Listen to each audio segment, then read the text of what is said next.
Hace algún tiempo coloqué un video en mi canal de YouTube sobre la muerte y lo que la Biblia dice sobre este tema. Cientos de personas comenzaron a comentar, algunos de ellos me dieron mucha tristeza, porque colocaban argumentos sin ningún texto bíblico que respalde. Otros colocaban el texto de Lucas 16, donde habla del rico y Lázaro, para fundamentar que existe un lugar de tortura para los impíos. Mas yo encontré dos comentarios que me pusieron más triste por el concepto que tenían de Dios. Uno de ellos decía así: si Dios no me va a mandar al infierno para quemarme allí para siempre, entonces dejaré de ser religioso, porque lo que me unía a la iglesia era el miedo de quemarme para siempre. ¿Sabes qué dolor sentí al leer que muchas personas están en una iglesia no por amor a Dios, sino por miedo al infierno? Y otra persona respondió ese comentario: si no te arrepientes ahora, Dios te colocará en el infierno para sufrir eternamente. ¿Qué tipo de Dios es ese? ¿Acaso es un sádico cósmico que espera que aquellos que lo rechazan mueran para lanzarlos al infierno y torturarlos por la eternidad? Mira lo que dice la Biblia en 1 de Juan capítulo 4, versículo 8. El que no ama no ha conocido a Dios, porque Dios es amor. Él no contiene amor, Él es amor. Entonces la creencia del tormento eterno desvirtúa el carácter de Dios, porque coloca a Dios como un tirano. Y claro que en la Biblia encontramos varios textos que hacen referencia a la eliminación completa del pecado. Mas ¿cómo nació la idea de que Dios va a colocar a los pecadores en un lugar donde eternamente van a estar sufriendo? Lamentablemente, la mayoría de los cristianos hoy creen un infierno dentro de las fantasías o de los fantasiosos patrones de Dante Alighieri. Y él pintó al diablo, como muchos lo imaginan, con rabo, con cuernos, con un tridente en la mano, donde es atormentado y atormenta a todos los seres humanos que no fueron salvados de sus pecados. Y muchos piensan que eso comienza inmediatamente después de la muerte de cada persona, y a partir de allí, durante toda la eternidad, está sufriendo.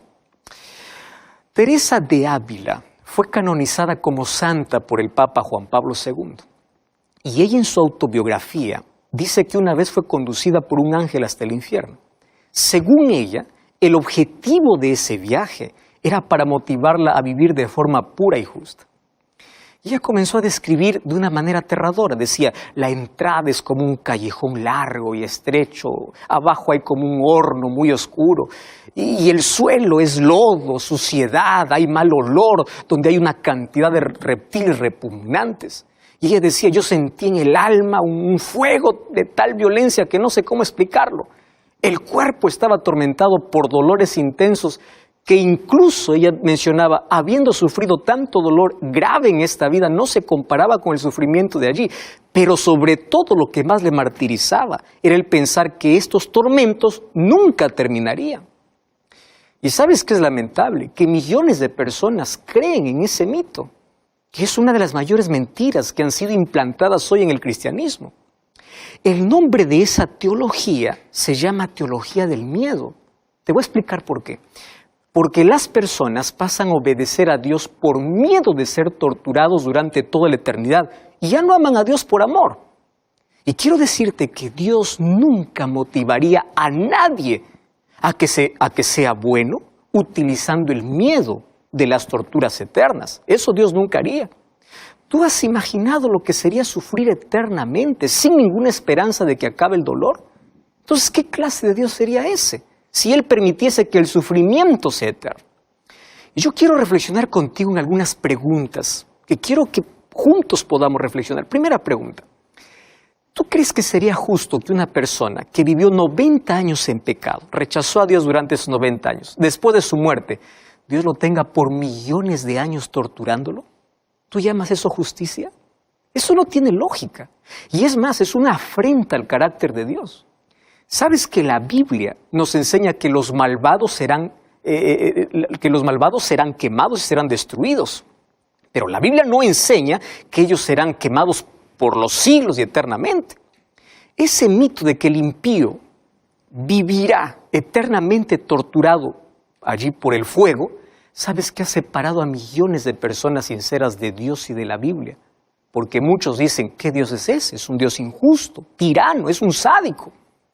Y quiero decirte que una doctrina que separa a las personas de Dios no es correcta. Tampoco una doctrina bíblica te va a llevar a servir a Dios por miedo. Si tú estás sirviendo a Dios por miedo, eso no es correcto. Cuando la Biblia dice que debes temer a Dios, se refiere a respetar, a amar, a obedecer, pero hacerlo por amor, no por miedo. Y aquí tengo una segunda pregunta. ¿Cómo pasarías la eternidad pensando que un familiar tuyo que se perdió está ardiendo eternamente? ¿Cómo tú pasarías la eternidad? Eso no sería una eternidad. Una tercera pregunta para la reflexión. Para ser torturado eternamente, hay que vivir eternamente. ¿Estás de acuerdo conmigo? Eso significa que Dios nunca podría destruir el pecado, porque los pecadores continúan vivos y torturados. ¿Estás entendiendo? Ahora, la Biblia dice que vida eterna solamente tienen los que creen en Jesús. Juan 3:16, ¿recuerdas? Aquel que cree en Jesús. Entonces, ¿de dónde salió la idea que los impíos serán torturados por toda la eternidad? Porque para ser torturado eternamente, tendría que vivir eternamente. Y eso no dice la Biblia. Entonces, la confusión viene por dos palabras. Y estas dos palabras son traducidas como infierno en nuestro idioma castellano. Una de esas palabras es la palabra Sheol. Es una palabra hebrea que significa sepultura o lugar de silencio. La segunda palabra es griega. Es la palabra Hades. ¿Qué significa Hades? Sepultura. Entonces, algunas versiones de la Biblia traducen Hades o Sheol como ¿qué? Como infierno. Sin embargo, cada vez que leas infierno debe comprenderse como ¿qué? Como sepultura. Porque cuando la persona muere, permanece en un estado de inconsciencia ya en el cementerio. No está en el cielo, no está en el purgatorio. Eclesiastés capítulo 9, versículos 5 y versículo 6 dice, los vivos saben que han de morir, pero los muertos nada saben. Entonces, la Biblia afirma claramente que no hay conciencia de nada durante el estado de la muerte hasta la resurrección. O sea, no hay vida celestial ni hay vida infernal.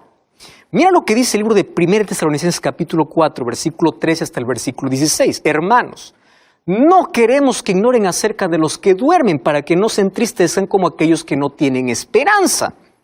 ¿Acaso no creemos que Jesús murió y resucitó? Así también Dios resucitará con Jesús a los que han muerto con Él. Conforme a lo dicho por el Señor, afirmamos que nosotros, dice Pablo, los que quedamos vivos, los que hayamos quedado hasta la venida de Jesús, de ninguna manera nos adelantaremos a los que hayan muerto. Porque el mismo Señor, con voz de mando, con voz de arcángel y con trompeta de Dios, descenderá del cielo y los muertos en Cristo resucitarán primero. La Biblia es muy clara. Cuando Jesús resucitó a Lázaro, en Juan capítulo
capítulo 11, versículo 11.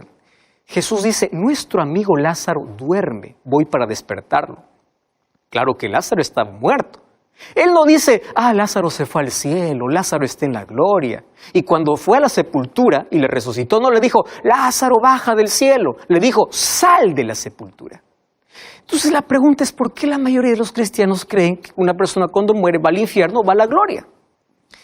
Esa idea fue aceptada por los cristianos desde la Edad Media y los llevó a interpretar algunos textos bíblicos de forma equivocada. Uno de esos textos bíblicos está en Mateo capítulo 25, versículo 41, donde Jesús dice, y luego los que están a su izquierda les dirá, apártense de mí, malditos al fuego eterno preparado para el diablo y sus ángeles. Y en el versículo 46, Mateo 25, 46 dice, aquellos irán al castigo eterno y los justos a la vida eterna. Vamos a interpretar ese texto. Otro texto está en el libro de Marcos, capítulo 9, versículo 43. Allí dice, si tu mano te hace pecar, córtala. Más te vale entrar en la vida manco que ir con las dos manos al infierno, donde el fuego nunca se apaga. Entonces alguno dice, ahí está, una persona cuando muere va al infierno y ahí va a arder para siempre. Vamos a ver qué se trata eso. En la mala interpretación de estos textos se encuentra la teología del miedo, que denigra el carácter de Dios. Ahora, para entenderlos, nosotros necesitamos responder algunas preguntas. ¿El fuego y el castigo eterno se refiere a la duración del fuego o a las consecuencias? Esa es la primera pregunta. O sea, ese fuego ya existía antes de la vida en la tierra, porque dice que fue preparado para el diablo y sus ángeles. Para responder, vamos a leer otro texto bíblico. Mira lo que es el libro de Judas, capítulo 1, versículo 7. Así también Sodoma y Gomorra y las ciudades vecinas fueron puestas en escarmiento al sufrir, presta atención aquí, dice, el castigo del fuego eterno.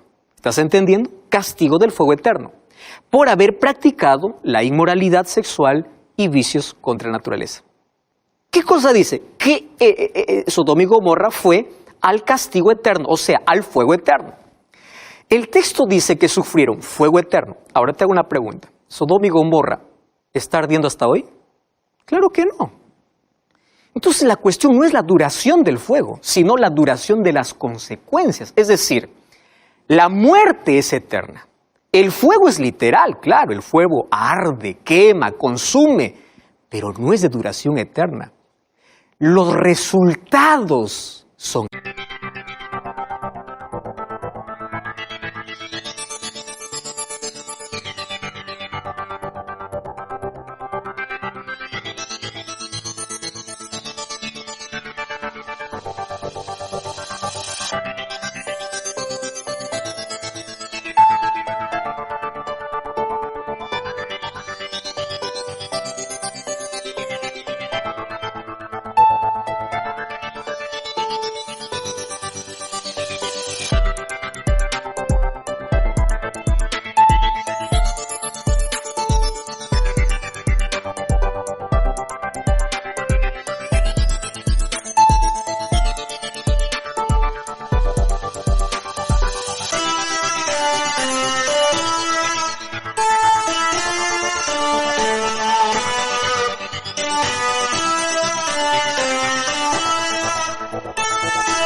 Es la muerte eterna, la destrucción es eterna. Y ahora te voy a explicar por qué. Porque en el idioma hebreo, la palabra olam y en el griego la palabra aionion son traducidas como eterno. ¿Y por qué te estoy explicando esto? La palabra eterno en el hebreo depende a qué elemento esté sujeto. Por ejemplo, si la palabra olam está sujeto a Dios, significa eterno sin fin. Pero si está sujeta al hombre o al pecado, significa eterno mientras vive, eterno mientras dure. Por eso es que la vida eterna es real, porque está sujeta ¿a qué? A Dios. ¿Entiendes?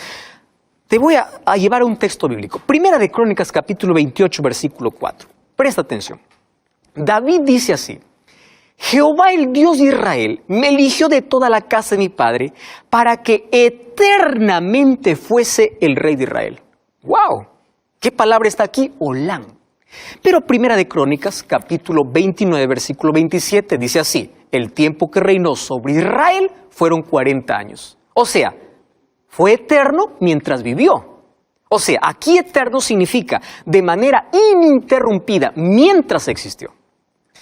Mas cuando la palabra está unida directamente a Dios, es eterno sin fin. Por ejemplo, Juan 3:16, para que todo aquel que en él cree no se pierda, mas tenga vida eterna. ¿A dónde está unida la palabra eterno? A Dios, por eso es eternidad sin fin. 1 Juan 5:12 dice: quien tiene al Hijo tiene la vida. Otro ejemplo lo encontramos en en Isaías 34:10. Allí dice que el humo de una ciudad impía subirá eternamente.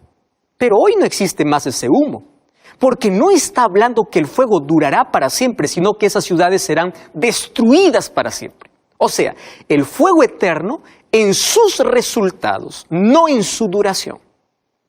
Cuando tú entiendes el significado real de las palabras, todo se vuelve más comprensible.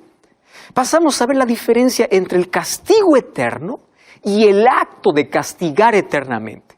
Eso es coherente con el carácter de Dios, que describe el castigo de los impíos como una destrucción total. Otra cosa tienes que entender: el pecado no será eterno. Malaquías capítulo 4, versículo 1 al 4, dice que Dios eliminará completamente el pecado. Ahora presta atención. Si existiera un lugar de tormento eterno, eso significa que el mal nunca tendría fin. ¿Estás de acuerdo? Entonces, si el pecador permaneciera quemándose en sufrimiento eternamente, ¿cómo podemos entender la afirmación bíblica que el dolor será eliminado de la tierra? ¿Recuerdas Apocalipsis 21:4? Él enjugará toda lágrima de los ojos, ya no habrá más muerte, no habrá llanto, no habrá ni lamento ni dolor, porque todas las primeras cosas han dejado de existir. ¿Cómo entiendes ese texto si hay gente que todavía continúa sufriendo en el tormento eterno? ¿Te das cuenta que no tiene lógica eso en la Biblia? La Biblia descarta la idea de que los impíos serán castigados con sufrimiento eterno. La Biblia, mira lo que dice. Busca en tu Biblia y por favor anota los textos que te voy a dar. Salmos 37:20. ¿Qué cosa dice allí? Los impíos perecerán. Salmos 145:20. ¿Qué cosa dice? Serán destruidos. Cuando vamos al libro de Salmos capítulo 21 versículo 9 dice que morirán consumidos. Cuando vamos a Apocalipsis capítulo 20 versículo 9 y versículo 14 dice que los impíos serán eliminados. Incluso la muerte será destruida para siempre. Entonces, si Dios va a destruir la muerte, ¿cómo va a permitir que el dolor continúe? Apocalipsis capítulo 22, versículo 12 dice que Jesús volverá a la tierra para dar su recompensa a cada persona. Vida eterna o muerte eterna. En otras palabras, el castigo es real. El lago de fuego y azufre existirá para destruir el pecado y todos aquellos que no se arrepintieron. Pero ellos no quedarán ardiendo eternamente. ¿Sabes que eso será triste para Dios? Porque Él no tiene ningún placer en la muerte del impío, dice en 2 de Pedro 2:9. Pero cada uno también cosechará lo que decidió sembrar. Pero la idea de que Dios tiene un lugar en el que las personas se quemarán eternamente no es bíblica. Termina desvirtuando el carácter de Dios. Es verdad que Dios ejerció su juicio contra el mal por medio del diluvio y destruyó esa generación. Es verdad que Dios destruyó el pecado, destruirá el pecado y a los pecadores con fuego, real y literal. Cada uno pagará según sus decisiones y sus obras, pero no quedarán ardiendo para siempre, serán destruidos para siempre. ¿Sabes que por cada persona que muere eternamente hay una lágrima en el rostro de Dios? Y después que el último pecador muera y la tierra esté totalmente purificada